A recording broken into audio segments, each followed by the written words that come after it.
And today I've brought my new secret weapon with me, and that's my daughter Jess. Hi guys! She's going to be holding the camera for me. That was a bit extravagant. Do it again. What's copying in? Hi guys! You're taking a piss at me now.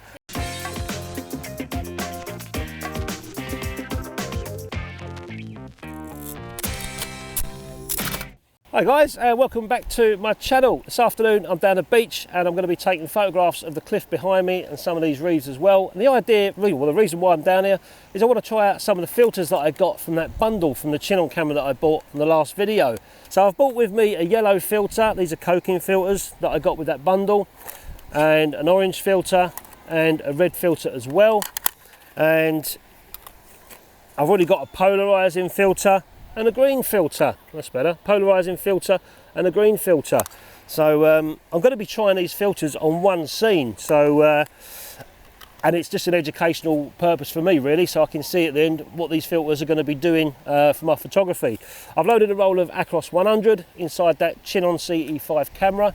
It's all set up ready to go on the tripod. So it's a nice day. There's a little bit of cloud up there, blue skies. So you know, hopefully the red filter is going to give me some dramatic dark looking skies. The orange filter not so, and the yellow filter not so much again. But I'd be interested to see what it does with the foliage, all the green shit behind me, all the stuff on the floor, grass and stuff like that. So with Jess on the camera I can just crack on with the photography. So I'm going to start off by bracketing my shots. I'm going to do 3 shots, normal exposure, one under, one over, without any filters, and then I'll start with the yellow, then the orange, then the red, and then I'll go on to the green and the polarizer. I'm using the camera's meter for the reading, and I'm shooting this at f16. Shot number 1, 2/50th of a second. Shot number 2, 1/25th of a second.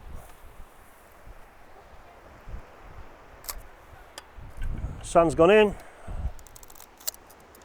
The trouble I'm having is the cloud's low, covering the sun, and the cliff is in sunlight, and all this foliage isn't in sunlight. Here we go, got it. So that's the first 3 shots unfiltered. Now I'm going to put in the yellow coking filter and do some metering. So I'm just going to slide this filter inside here, and that's done. So the sun's come back out, and with the filter in, instead of 1/25th of a second, it's giving me metering at 60th of a second. So that's 1 stop difference. So let's start off at 1/25th, get our shots in, 60th, and then a 30th. 1/25th, 1/60th, 1/30. Lovely. Let's change over to the orange filter. Okay, so the orange filter is looking at looks like it's 2 stops difference. So this time the reading's giving me a 30th of a second. So I'm going to start at 60, 30, and then 15. That's at 60,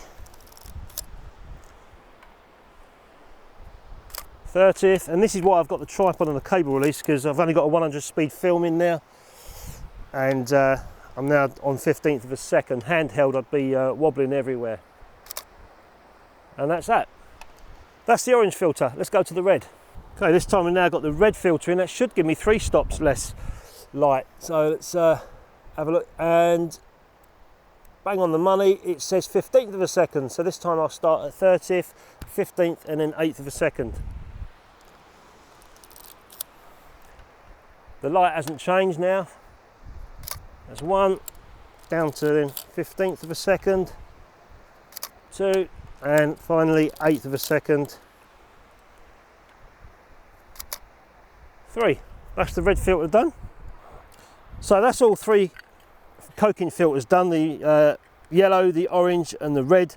I'm now going to go on to the polarizing filter and see what that does. Right, so the polarizing filter has given me a 30th of a second. Remember, without any filters, I was at 1/25th of a second. So that polarizer filter is 2 stops difference. So let's go to 60, 30, and 15 on the polarizer.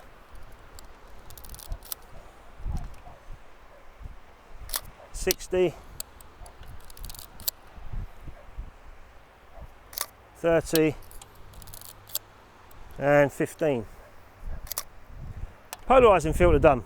So let's now go on to the green filter. Now this is a 52mm green filter. It's not going to match the 49mm thread that I've got on this lens, but in that bundle I got an adapter that goes from 52 to 49mm thread, so I can put this 52mm filter onto this adapter.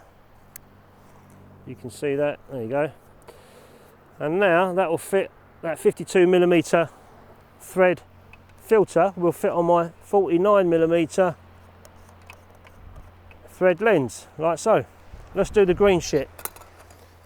Okay, that's metering at 60th of a second, so I'm going to start with 125 and then 60 and then 30.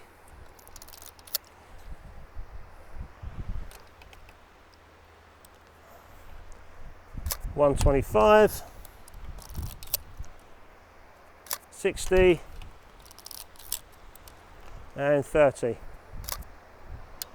So that's it, that's me done for now. I'm going to get this film, I'm going to shoot the rest of the roll off somewhere, get back, develop the film, and we'll get in the darkroom and we'll make some prints and we'll see some differences, hopefully. So before I get into the film results, I wanted to do a quick test on these filters using my DSLR. I did two tests, one indoors and one outdoors. This is the indoor setup. I've got a green plant, a blue box and a red pepper. You can see a little tiny highlight underneath the blue box, and for this scene I was just using natural window light. So here we have the indoor shot with no filter, and on the right hand side you'll see the same photograph with using the yellow filter. The yellow filter appears to have slightly brightened the pepper, but to be honest that's the only difference I can see. I also compensated one stop for the yellow filter. The orange filter gave a greater difference. Compensating two stops, the blue box is darker, the pepper is slightly lighter, and so too is the plant pot. I see no difference in the blacks or the wall, but the plant does appear to be slightly lighter with the filter than it is without. The red filter has darkened the blue box even more and lightened the pepper more so too.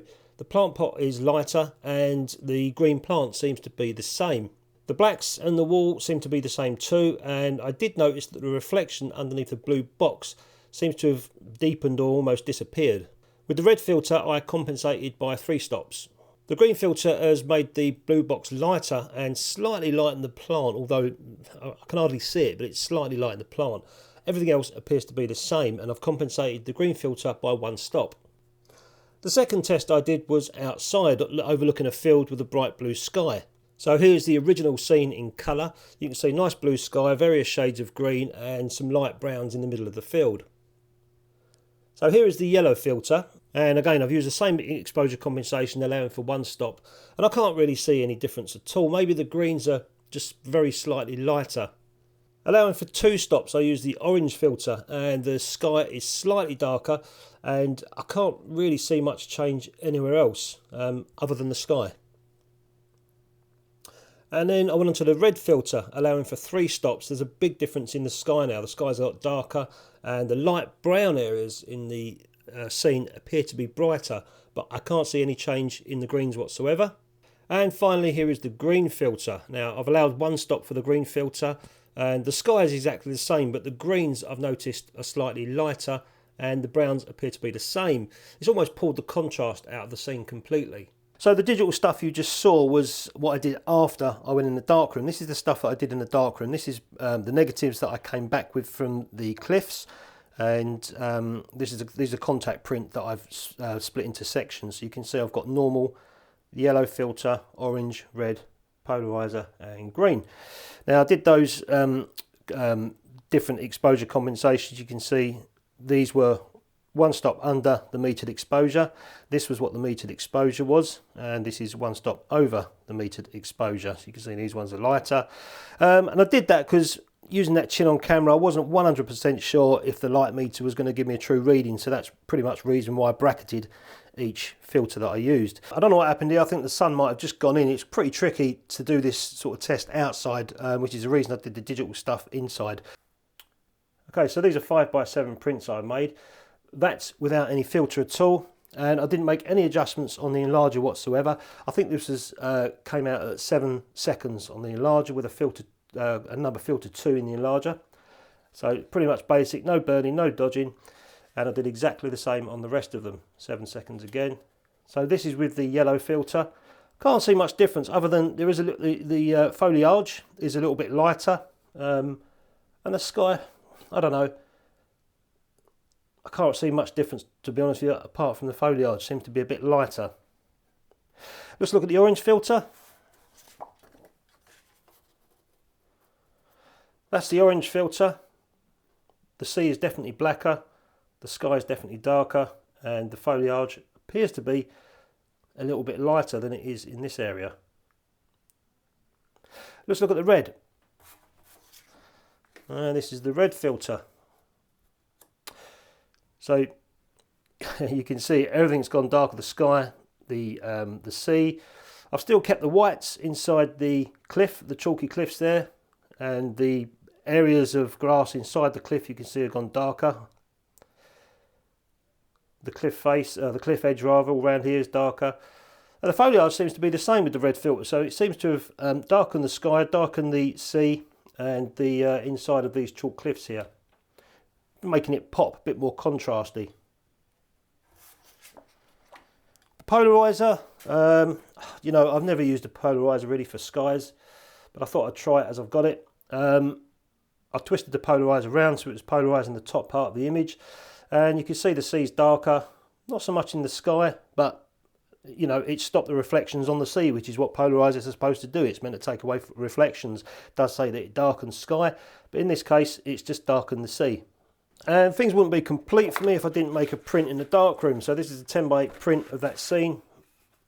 There I used, this was with the orange filter, and all I did, I just burned a little bit more in the sky and a little tiny bit more down here.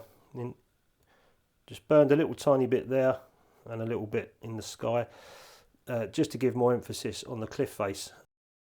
So that kind of wraps up the video. Like I said at the start, I've used a red filter before on seascapes and landscapes just to make the skies pop and make blue skies a little bit more dramatic. But I've never played around with a yellow filter or an orange filter or a green filter. So, you know, this was just me bringing you guys along for the ride as I'm doing these tests. I'll have to have a little bit more play, a bit more practice, and know when to use them at the perfect times. I'll probably do more tests off video with my DSLR because it's a lot quicker. And once I've found a little sweet spot for these filters, I can then use them on film and get used to them when I'm shooting film. So anyway, guys, I hope you liked the video. Please subscribe, like and all that, and I'll catch you next time. Waiting for shot number 3. Well, don't go full off that cliff, Jeff.